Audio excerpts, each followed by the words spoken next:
Two men of different faiths, bound by a common goal, service to those in need. Fr Kevin Madigan and Rabbi Jacob Goldstein were on the ground at the World Trade Center on September 11, 2001. Rabbi Goldstein was then serving as the command chaplain of the New York National Guard. Nothing that I've ever in the military that I had ever experienced up to this point prepared me for this. When tragedy fell on New York in 2001, Fr Madigan was the pastor of the Church of St. Peter, just 1 block away from the World Trade Center. St. Peter's Sanctuary was a place they brought the dead and dying, but it was also a place for hope. Initially, the church became a kind of a field hospital, if you will.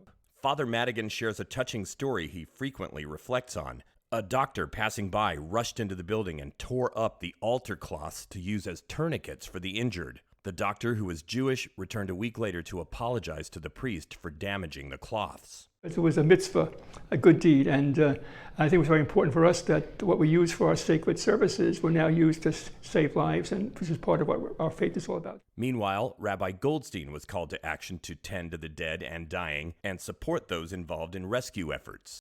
I spoke to the colonel who called me, and he told me the following words. I'll never forget the words. He said, "America is under attack right now." I was at ground zero for 14 months, basically the entire operation. The first 4 months, I lived there in Battery Park. A big tent was erected there. Rabbi Goldstein would later pray with President Bush when he visited Ground Zero. For these men of faith, times of such sorrow and tragedy show us what matters most in our lives. My parents are Holocaust survivors.